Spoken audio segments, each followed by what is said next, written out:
I never imagined I'd find myself in a situation like this. My wife, Jessica, and I had been married for nearly 6 years. We had a decent life together, or so I thought. We lived in a cozy house in the suburbs, had good jobs, and even managed to travel a bit when our schedules allowed. I had always prided myself on being a supportive husband, trusting Jessica completely. But recently, something changed. I could feel it in the air, a nagging feeling that something wasn't right. At first, it was the little things. Jessica started to come home later from work, often smelling faintly of perfume that wasn't hers. She claimed it was just a colleague's new scent or that the office had hosted a perfume presentation. I wanted to trust her, I really did, but my gut was telling me otherwise. The late nights became a pattern, and our conversations grew shorter, filled with more excuses than genuine connection. Then came the day she forgot her purse at home. I was about to head to the grocery store when I noticed it sitting on the kitchen counter. I picked it up, intending to bring it to her office. As I fumbled through her purse looking for her office key, I stumbled across a vial labeled Sample B Confidential. My heart raced. What the hell was that? Initially, I thought it might be some kind of work-related sample. Jessica was a lab technician, after all, and her job involved handling various biological samples. But as I turned the vial over in my hands, a pit formed in my stomach. It didn't feel right. I had a nagging suspicion that this was something more than just work-related. I decided to do some digging. I wanted to understand what I was really dealing with. So I went back to the living room and sat down with my laptop, trying to find anything I could about that vial. It took hours, but eventually I found information on the specific label. It was a type of sample used in fertility treatments. My mind raced as I put the pieces together. Questions flooded in. Was she seeing someone else? Was this related to another man? And if so, was she trying to hide it from me? The next couple of days were excruciating. I watched Jessica as she went through her daily routine, her laughter ringing hollow in my ears. I was no longer the oblivious husband. I was now a man on a mission. I started to notice more things, her phone buzzing with messages she quickly dismissed, the way she would suddenly leave the room whenever I came in. Each small sign added weight to that pit in my stomach.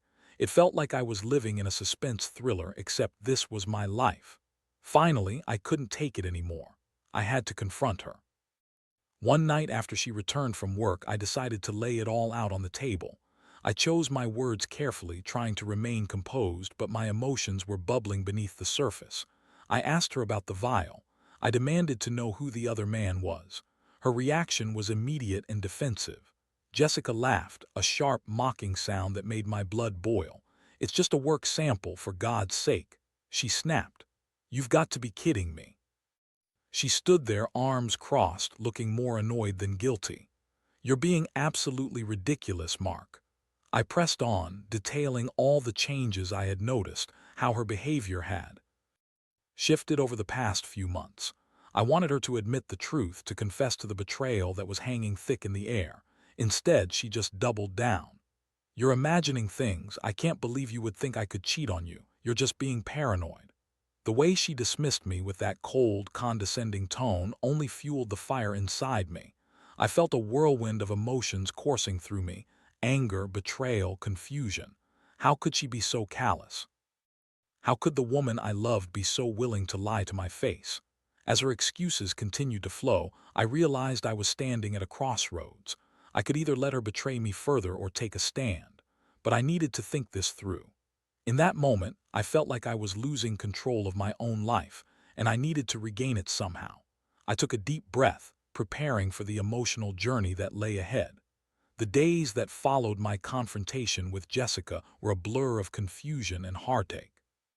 I had laid everything bare, and instead of facing the truth, she had chosen to deflect, to laugh in my face as if I was the one being absurd. Each day felt heavier than the last, and I found myself oscillating between rage and despair. It was as if the person I thought I knew had been replaced by a stranger. That Friday evening, I decided to take a different approach. I would gather evidence, not just for my own peace of mind, but to confront her with undeniable proof. I had seen her text messages being erased before I could catch a glimpse, and I suspected she had a hidden phone. I needed to know whom she was talking to and what kind of life she had been living behind my back. I waited until she had left for work the next day. As soon as she walked out the door, I got to work. I rummaged through her drawers, my heart pounding in my chest. It felt wrong, but desperation pushed me forward. After digging through clothes and old receipts, I finally found it. A small, old phone tucked away in the back of her nightstand, covered in dust. I powered it on, praying that it still had charge. To my relief, it did. My hands shook as I navigated through the lock screen, trying different combinations until I finally hit the right one, a birthday she had once told me. The relief was fleeting, though, as I found myself staring at a trove of messages that would shatter my already fragile world. There in plain sight were the messages. Jessica had been talking to someone named Ryan. The exchanges were flirtatious, filled with emojis and inside jokes that I had never been a part of. The conversations were recent and they were frequent. My heart sank further as I read through them, plans to meet, secret late-night texts, and even mentions of intimate moments that they had shared. It felt like a punch to the gut. I couldn't breathe. Everything I thought I knew about our relationship collapsed in an instant. I had been living in a fantasy, one where my wife was faithful.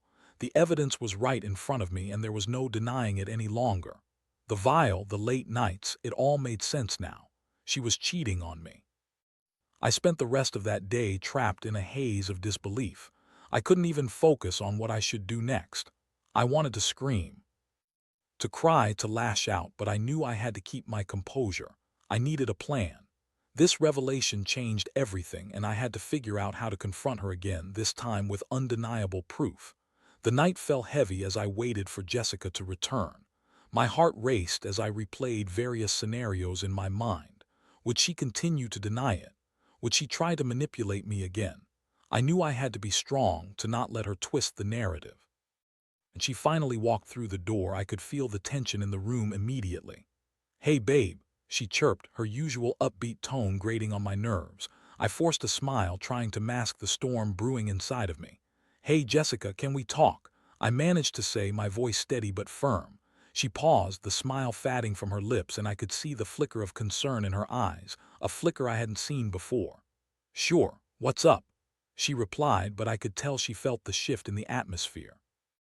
I pulled out the phone and showed her the messages. As she read them, her expression shifted from confusion to disbelief and finally to anger. "This is a joke, right? You've got to be kidding me," she shouted, her voice rising, but I stood my ground.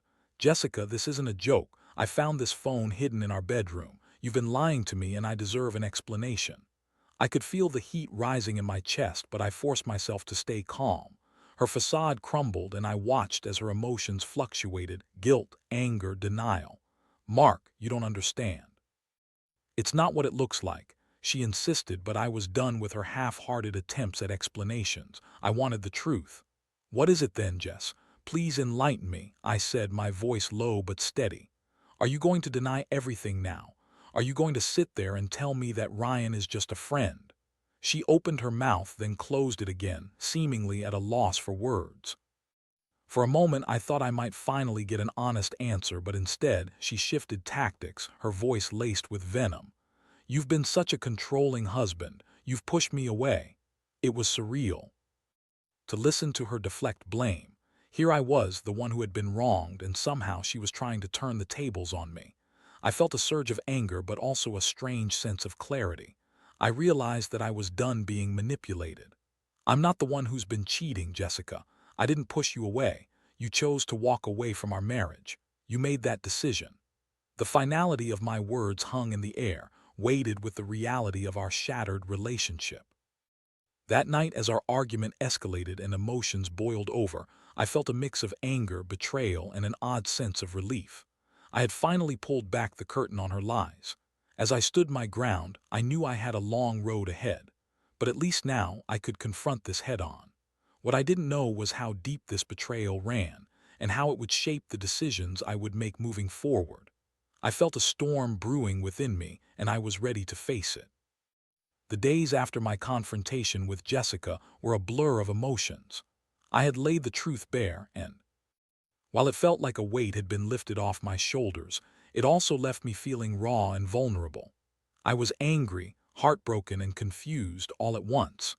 I spent sleepless nights replaying our entire relationship in my mind, questioning every moment, every laugh, and every "I love you" that now felt hollow. Jessica attempted to play the victim, often feigning remorse and guilt when it suited her. She would put on a show, crying and pleading for me to forgive her, to understand that things had been complicated. But I was no longer buying her story. The facade was cracking, and I could see the true colors of someone who had spent so much time manipulating the situation to her advantage. I spent more time with friends, seeking comfort and distraction. They were sympathetic, but none could fully understand the complexity of our situation. "Just leave her, man," one friend, Jake, urged. "You deserve better than that. No one should have to deal with cheating." He was right, but the decision weighed heavily on me. After so many years together, could I really just walk away? At home, things were tense. Jessica and I spoke very little, only out of necessity. She would often try to engage me in conversation, but I would respond curtly, my heart still aching from the betrayal. I kept her hidden phone, the device that had revealed her lies, tucked away in my nightstand drawer. Part of me wanted to throw it out, to erase any reminder of her betrayal, but another part couldn't help but check it periodically, hopping to find more evidence of her deceit. One evening, after another round of tension-laden silence, I decided to confront her again. I needed clarity on where we stood. "Jessica, we can't keep living like this," I said, my voice steady. She looked up from her phone, her expression unreadable. "What do you mean?" she asked, feigning ignorance. "I mean, we need to talk about our marriage, about what you've done. I need to know if you're willing to fight for us or if you're still going to keep hiding things." Her response was a mix of anger and desperation. "Mark, you don't understand how hard this is for me. I made a mistake and I'm trying to fix it. I love you." The words pierced my heart. "Do you love me, or do you love the idea of being with someone who is Ryan?" That struck a chord. Her face turned pale for a moment and I could see the anger brewing inside her. "You think you know everything. You don't know what I've been through." I pressed on, unwilling to back down. "Then show me the truth, Jessica. How can we fix this if you're not being honest? I deserve to know if you're still in love with him." She fell quiet, tears streaming down her face. "I'm still figuring things out. I don't want to lose you, but I can't just turn off my feelings." I felt my heart sink. "So what you're saying is that you want to keep your options open while I'm just supposed to wait around?" She didn't respond, looking away as if she were searching for words that wouldn't come. I realized then that we were at a pivotal moment in our relationship. I needed to make a decision, and it had to be one that was best for me. That night, I took a long walk, trying to clear my head. The air was crisp. As I strolled through our neighborhood, thinking about the life I had built, every house I passed reminded me of the memories Jessica and I had made: dinners with friends, lazy Sundays on the couch, even the fights we had managed to resolve together. But now, all of those memories felt tainted. I returned home later than usual, finding Jessica sitting on the couch, her eyes red from crying. I knew she was struggling, but I felt no sympathy. I had been broken and the pieces of my heart were scattered everywhere. "Mark," she said quietly, "I've been thinking about everything. I want to make this work." "Do you really?" I asked, my voice firm. "Or are you just trying to save face? Because I can't keep fighting for a relationship where I'm the only one invested." She looked up at me, her expression torn. "I want to try, but I need time. Can you give me that time?" It felt like a blanket she was trying to drape over her mistakes, a way to buy herself more time to decide what she really wanted. I needed a definitive answer, not vague promises. "I can't give you time to figure out your feelings for another man," I said, my voice steady but filled with pain. "I need to decide if I can continue in this marriage if you're still hung up on him." The silence that followed was deafening. She looked away, tears pooling in her eyes. I wanted to comfort her, to tell her that everything would be okay, but I couldn't. It felt like a betrayal to myself to offer her solace when she had done nothing to earn it. Finally, I made my decision. "I think we need some space," I said, my heart breaking with every word. "I can't keep living like this. I need to think about what's best for me and for us." Her face fell, a mix of shock and realization crossing her features. "You can't be serious. We can work through this." "I don't know if I can trust you anymore, Jessica." and until you figure out what you want, I can't be here." I turned to leave, feeling like a part of me was shattering with every step. As I walked towards the bedroom, I felt a weight lift off my shoulders. I had finally set a boundary, and it was scary, but it also felt liberating. I needed to give myself the space to heal, to explore what my life would look like without her manipulation clouding my vision. The next morning, I woke up to the sound of silence in the house. It was eerie, but it also felt like a new beginning. I knew that the road ahead would be filled with challenges, but I was ready to face them head-on. I would reclaim my life, no matter how daunting that felt. And it started with my decision to stand firm against the betrayal that had shattered my trust. The days following my decision to take space felt surreal. The house, once buzzing with life and laughter, now echoed with silence.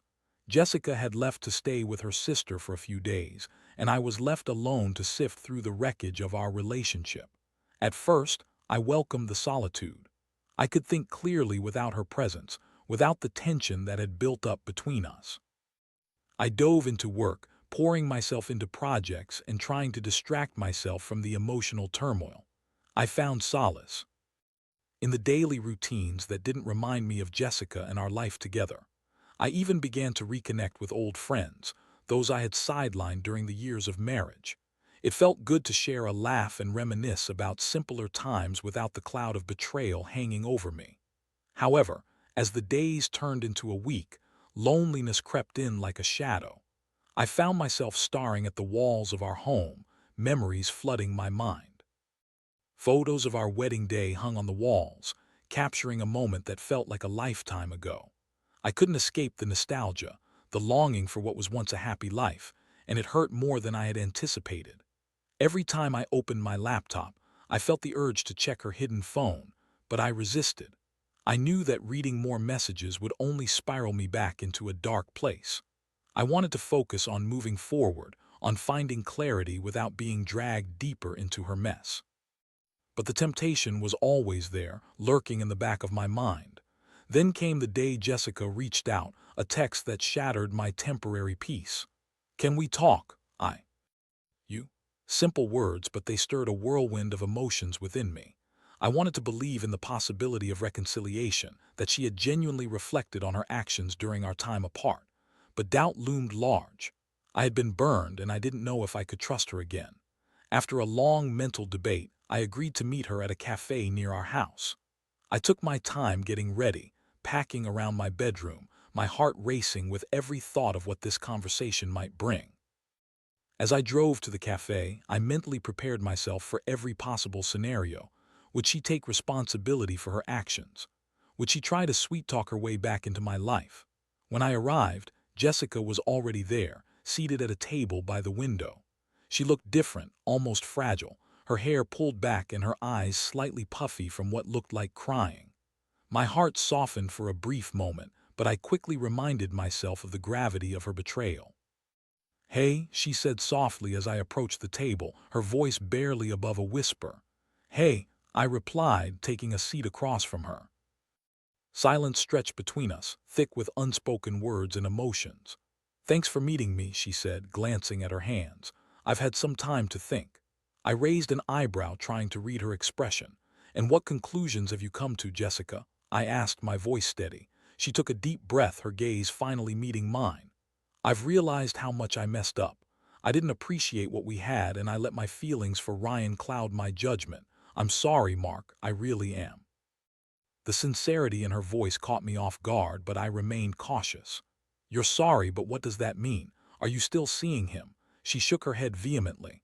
"No, I ended things with him. I recognized that I was just running away from my own problems.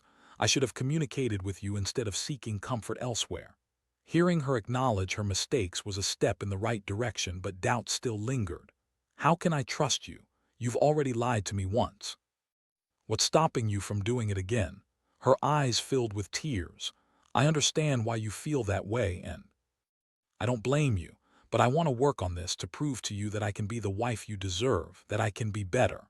I wanted to believe her. I wanted to see the woman I fell in love with, the one who had always been my partner. But my heart was still bruised, and rebuilding trust wouldn't happen overnight. "Jessica, trust isn't something that can be fixed with words," I said carefully. It's actions that matter now. You need to show me through your behavior that you're committed to making this work. I'm not sure I'm ready to jump back into things just because you ask me to. I understand, she said, her voice trembling. I'll do whatever it takes, just give me a chance to prove it.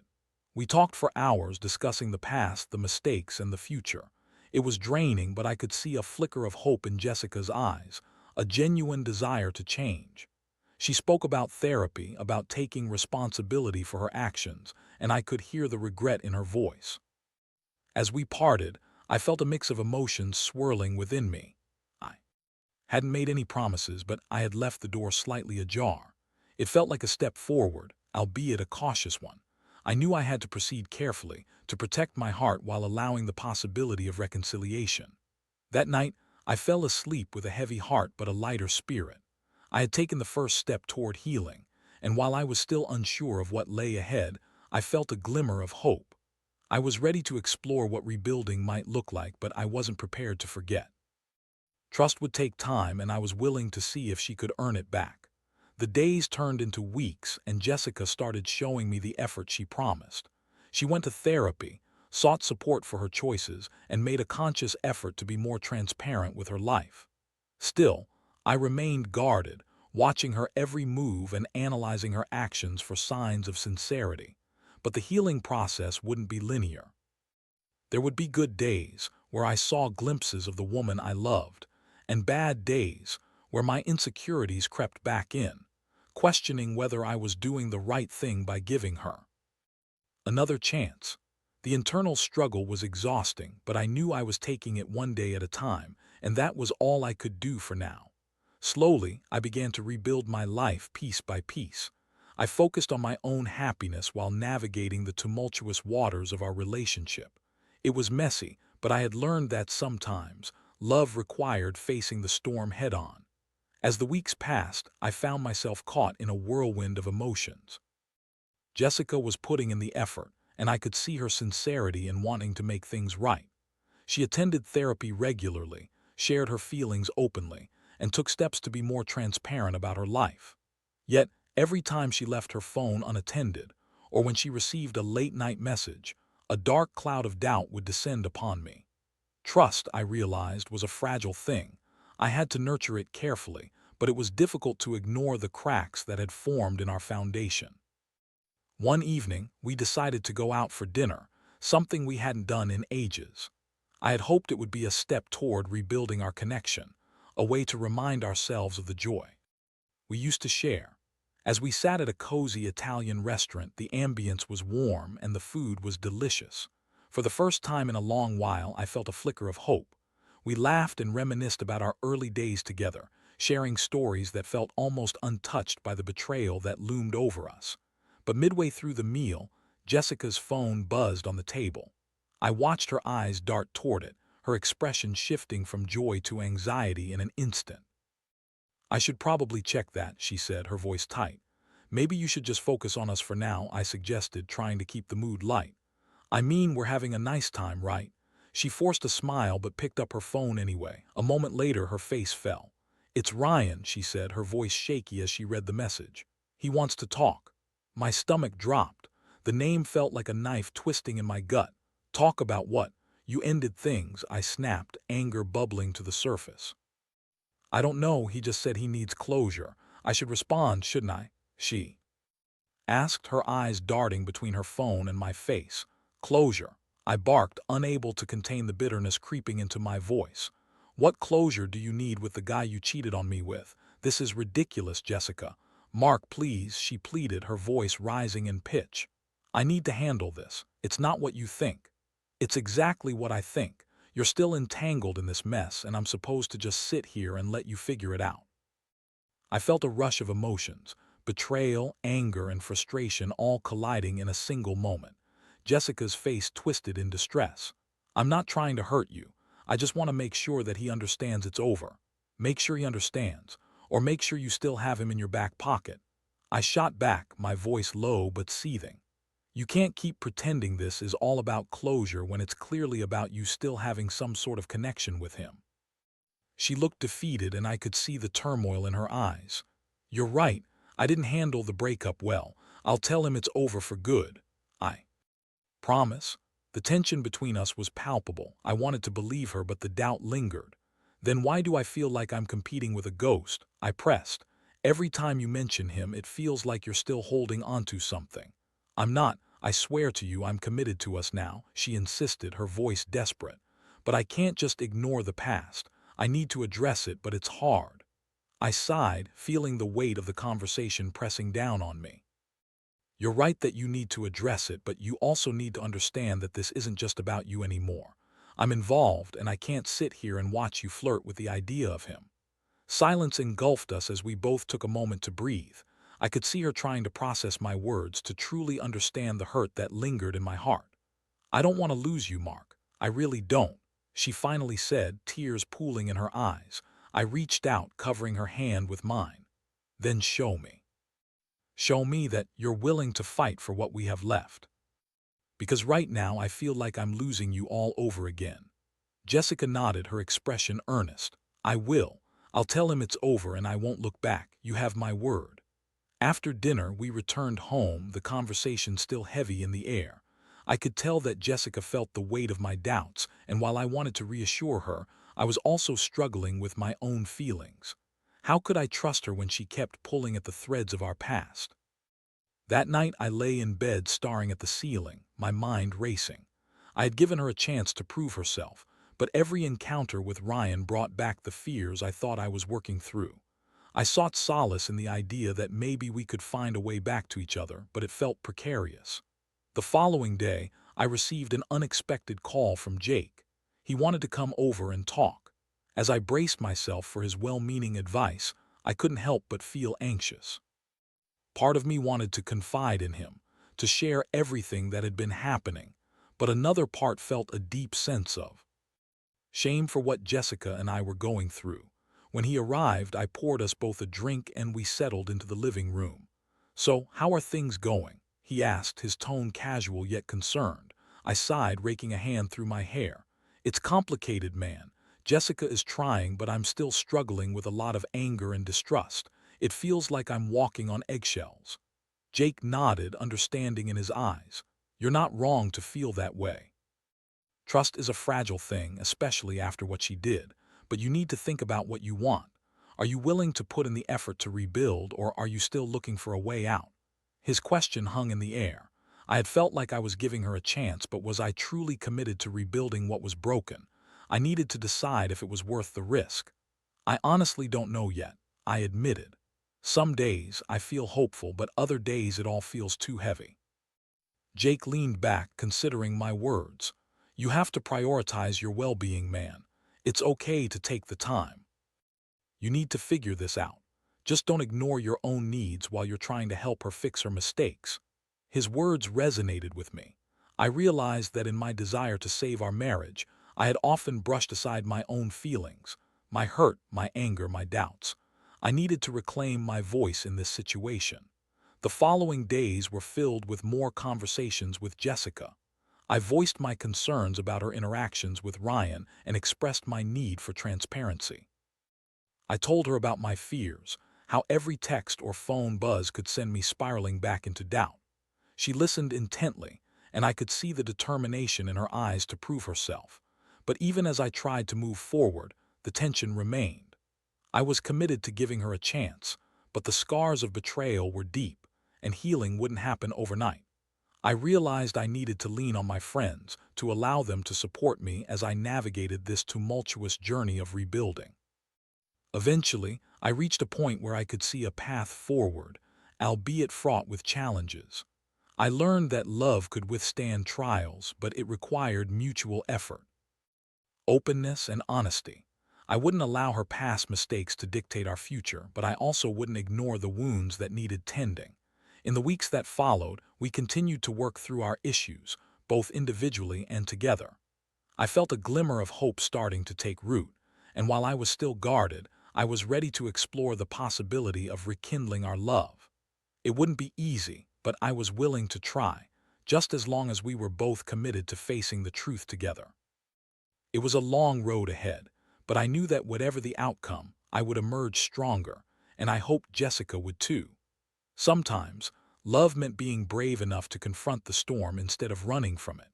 And for the first time in a long while, I felt ready to face whatever came next. The weeks rolled into months, and as I navigated the tumultuous waters of rebuilding my relationship with Jessica, I found myself constantly reflecting on everything we had endured. Each day brought new challenges, but I also noticed subtle shifts in our dynamic that gave me hope. Jessica remained committed to her therapy, and she began to open up more about her feelings and insecurities. It was as if she was peeling away the layers of defense she had built around her heart, and for the first time, I felt like I was getting to know the woman I had married again. There were still moments of tension and misunderstandings, but we were learning to communicate more effectively. I started to share my feelings without fear of judgment, while she learned to listen without becoming defensive. We began to create a new foundation based on honesty and vulnerability, a stark contrast to the secrecy and deceit that had plagued our marriage. One afternoon, I found myself in the kitchen preparing dinner while Jessica set the table.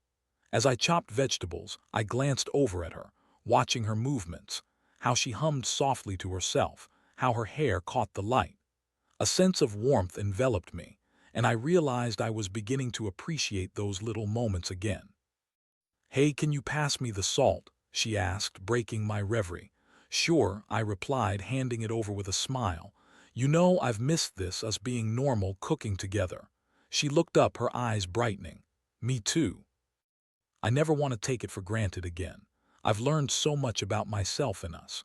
Her sincerity shone through, and I felt a swell of hope. We were moving forward, but I knew I had to safeguard my heart. Trust had to be rebuilt slowly. I couldn't rush the process. A few weeks later, as we sat on the couch watching our favorite movie, an old classic we used to watch during our dating days, I felt the weight of our shared history hanging in the air. In that moment, I realized how far we had come. The laughter felt genuine this time, devoid of the underlying tension we had once struggled with. After the movie, Jessica turned to me, her expression serious. "I've been thinking about how to make this work long term. I want to ensure we're both on the same page." I nodded, knowing this conversation was crucial. "What do you have in mind?" "I think we should go to couples therapy together," she said, her eyes searching mine for understanding. "I believe it would help us navigate our feelings and strengthen our communication. There's still so much we need to unpack." I considered her proposal, feeling a mix of apprehension and excitement. "I think that's a good idea. I want us to be able to express our needs and concerns without fear. If it can help us move forward together, I'm all in." That commitment marked a turning point for us. We began attending therapy as a couple, exploring the root causes of our issues and learning effective ways to communicate. Each session brought challenges, but they also offered opportunities for growth. I found myself opening up about my fears of losing her and how the betrayal had shattered my sense of self-worth. Jessica, in turn, shared her struggles with self-esteem and how her feelings of inadequacy had led her to seek validation outside our marriage. As we worked through our therapy sessions, I felt a renewed sense of hope. Slowly, the walls we had built began to crumble. We learned to lean on each other, to create a safe space where vulnerability was met with compassion. I saw the effort Jessica put into becoming a better partner, and I felt myself falling for her again, this time with a deeper understanding of the complexities of love. Months turned into a year, and while the journey was still ongoing, we had made significant strides. I found myself reflecting on what we had overcome, the pain, the betrayal, and ultimately, the choice to fight for our love. I knew that rebuilding trust would always be a work in progress, but I was committed to the journey, as was Jessica. As we approached our anniversary, an idea began to form in my mind. I wanted to celebrate how far we had come together. So I planned a surprise getaway to the cabin where we had spent our first anniversary. I wanted to remind her of the love we had built before the darkness had clouded our vision. When I revealed the plans to Jessica, her face lit up, a mixture of surprise and delight washing over her. "Oh my gosh, Mark, I can't believe you did this," she squealed, wrapping her arms around me in an embrace that felt like home. The trip was everything I had hoped for. As we hiked through the woods, the beauty of nature surrounded us, and we found ourselves sharing stories and laughing like we used to. It felt cathartic, a way to reconnect with the essence of who we were. On our last evening, as the sun dipped below the horizon, painting the sky in hues of orange and pink, I pulled Jessica close. I want to take a moment to reflect on how far we've come. I began, my voice steady but filled with emotion. I know we've faced challenges, but I believe we're stronger because of them. I love you, Jess, and I'm committed to us no matter what. Tears glistened in her eyes as she smiled back at me. I love you too, Mark. I'm so grateful that we're still here, that we're choosing to fight for each other. In that moment, I felt a shift. We were no longer bound by the chains of betrayal. We were forging a new identity together, one built on honesty, vulnerability, and commitment. It was a moment of profound clarity, and I realized that while the past would always be a part of our story, it didn't have to define our future. As we embraced, I let go of the weight I had carried for so long. I was choosing to trust again, to open my heart to the possibilities ahead. Love, I learned, was just about the good times. It was also about weathering the storms together and emerging on the other side hand in hand. And for the first time in a long while, I felt a sense of peace settle within me. We were a work in progress, but we were moving forward together, step by step, ready to embrace whatever life threw our way.